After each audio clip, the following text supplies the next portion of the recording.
जी नमस्कार, स्वागत है आप सभी का हमारे चैनल सी टेट अधिगम में।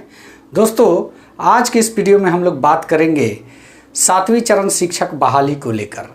जी हाँ दोस्तों, सही सुन रहे हैं आप, 7वीं चरण शिक्षक बहाली को लेकर बहुत सारे चीज़ें निकल के आई थी दशहरा के पहले। 30 तारीख जो 30 सितंबर आपका बीता उससे पहले, लेकिन धरातल पर फिलहाल कुछ नहीं दिख रहा है।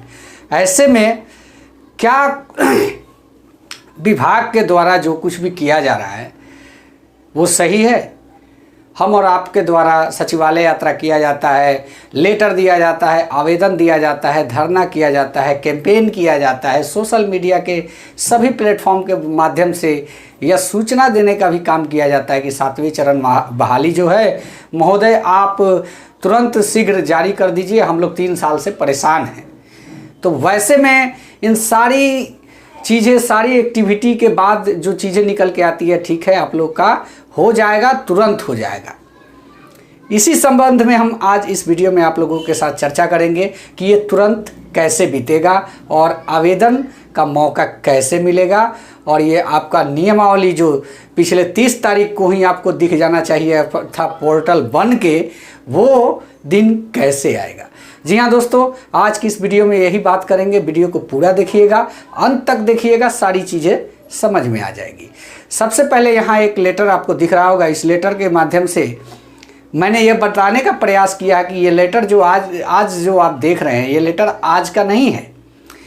जब माननीय शिक्षा मंत्री महोदय विजय चौधरी हुआ करते थे उस समय का लेटर है, और नीरज सिंह बबलू जो कि जदयू के प्रवक्ता हुआ करते थे, उनके द्वारा यह लेटर के माध्यम से प्रश्न किया गया था कि महोदय जो 6ठी चरण की बहाली होनी है उसमें सीट कितना है, जो अभी आप बहाली स्टार्ट किए हैं टोटल रिक्तियों की संख्या कितनी है और आपने कितने पे बहाली निकाला है, यही सवाल इसमें पूछा गया है। तो उनके द्वारा, बबलू जी के द्वारा जो आइडिया लगाया गया था, लगभग 4-4.5 लाख का आइडिया लगाया गया था, और इस प्रकार से इसको पूछा गया था कि सर इसमें क्या 4.5 लाख सीटें बाकी हैं जो बिहार शिक्षक बहाली होनी है? बिहार में क्या 4.5 लाख शिक्षकों की कमी है? ऐसे में आप कितनी बहाली करने जा रहे हैं? यही चीज़ इस लेटर के माध्यम से पूछा गया था। तो इसके जवाब में माननीय शिक्षा मंत्री महोदय विजय चौधरी जी के द्वारा यह बताया गया कि महोदय टोटल अगर शिक्षकों की बात करें तो 7.5 लाख शिक्षक का पद जो है रिक्त है, और हम जो है 90,000 प्लस सीटों पे वैकेंसी देने जा रहे हैं, मतलब कि नियुक्ति करने जा रहे हैं, यानी कि 6ठे चरण की बात। और जो सीटें बचेंगी लगभग 50,000 सीट बचने की उम्मीद है, उस पर नेक्स्ट फेज का आयोजन किया जाएगा। यह लेटर महोदय 2014 का ही शायद लेटर है कि कितना का है। उस लेटर में डेट आपको मैं अंडरलाइन करके दिखा दूंगा, आप देख लीजिएगा। ये लेटर जो है विगत कुछ वर्षों पहले का है। तो कहने का मतलब यह है कि आज से 2 साल पहले ही आपकी बहाली आ जानी थी, और आज तक इसको टाला जा रहा है। आज तक इसको टाला जा रहा है, वो किस लिए? आप इस बात को समझें।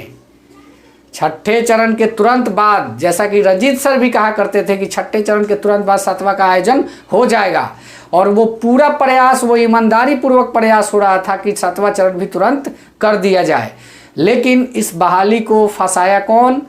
आप इस बात को समझे। इस बहाली को अब जो है सीधे राजनीतिक रंग में, आज जो कि आपके सामने थोड़ी बहुत ट्रेलर दिख रही है, वो बिल्कुल अभी जो प्रीमियर शो कहते हैं वो अभी बाकी है, और ये बहाली कहीं ना कहीं आपको चुनाव के नज़दीक ले जाने का पूरा प्रयास किया जा रहा है, एकदम 100% प्रयास।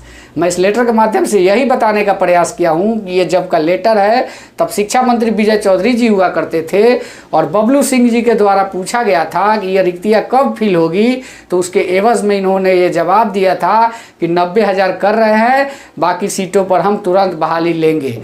तो उन दोनों की मंशा जो था साफ थी, और आज ये बहाली चुनाव का भेंट चल रहा है। इसी के अकॉर्डिंग लोग सोच रहे हैं कि चुनाव करा ले और इसी से हम वोट बैंक की राजनीति कर ले। और ये सॉलिड वोट पे ऐसा नहीं है कि पक्ष और विपक्ष का ही नज़र है, इस पर विपक्ष का भी नज़र है। जिस प्रकार से आप लोग कमेंट्स को देखते होंगे, फिलहाल विजय कुमार सिन्हा जी जो माननीय स्पीकर हुआ करते थे, उनके तरफ से भी कमेंट आ रहा है शिक्षक बहाली को लेकर। पिछले दिनों संजय जायसवाल जी भी कमेंट किए शिक्षक बहाली को लेकर। तो कहीं ना कहीं इस बहाली पे ग्रहण लगते जा रहा है। ऐसा इसका जिम्मेवार कौन है तो मैं आपको बता देना हूँ, आप और हम खुद अभ्यर्थी हैं जो नेताओं के चक्कर लगा के और नेताओं का फीडबैक लेने का काम कर रहे हैं कि कब हो रही है तो तुरंत हो रही है। उनके पास जा रहे हैं तो वो कह रहे हैं कि ऐसा हो गया, हद हो गया, हमने तो बहाली स्टार्ट कर दिया था, ये बंद कर दिया, ये ऐसी ऐसी बातें आ रही हैं। तो सबसे पहले सर जिससे आपको लेना है उसी के पास जाइए, अन्यथा ये गवर्नमेंट एनडीए की नहीं है, ये गठबंधन की गवर्नमेंट है, ये कहीं ना कहीं आपको लटका देगी। अब चुनाव का ही जब, क्योंकि अब बात ये आएगी कि अगर बहाली खुलती है तो अपना खुद पीठ ऑपोजिशन वाले थपथपाएंगे कि हमने विरोध किया तो बहाली खुलवा दिया। बात को समझे। और ये चीज़ कभी भी सरकार के लोग नहीं चाहेंगे कि क्रेडिट काम हम करें और क्रेडिट कोई और ले जाए। ऐसे में मैं सभी अभ्यर्थियों को कहूँगा कि नेताओं का चक्कर लगाना बंद किया जाए, वरना ये बहाली बिल्कुल चुनाव की भेंट चढ़ जाएगी। इसमें कोई किंतु परंतु नहीं है। मैं 100% दावे के साथ इस बात को कह रहा हूँ। और अगर यह बहाली आपको लेनी है तो उसका एक ही विकल्प है, दुर्गा पूजा के बाद आपको एक बार फिर से संघर्ष की आवश्यकता पड़ेगी और सही रणनीति के साथ मैदान में उतरने की ज़रूरत पड़ेगी।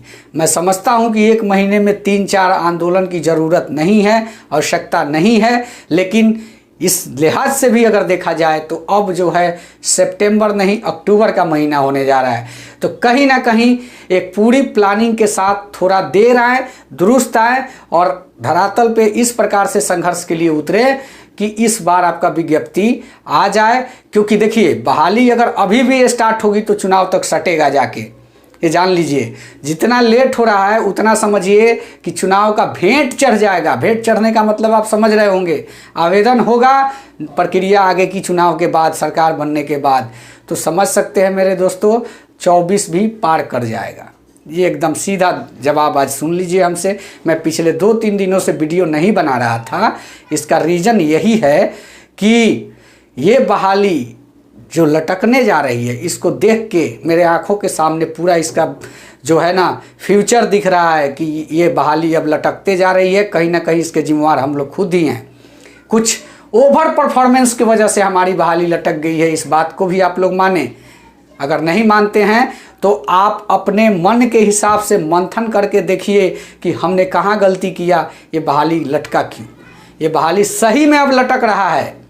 आप लोग को लग रहा होगा कि YouTube पर वीडियो व्यूज़ और सब्सक्राइबर के लिए, तो आप सभी चैनल को जाके चेक कर लीजिए, सब व्यूज़ सब्सक्राइबर वाले चैनल होंगे, मेरा सबसे कम होगा। लेकिन फिर भी आप देखते हैं, आपको फेथ है कि हाँ यहाँ पे हमको जो मिलता है वास्तविकता से कहीं ना कहीं 90% टच करता है। तो अगर इतना हमें समझ रहे हैं तो आप खुद में मंथन कीजिए कि जिम्मेवार कौन है। वीडियो अच्छा लगे चैनल को सब्सक्राइब कीजिए। धन्यवाद। जय हिंद। वंदे मातरम।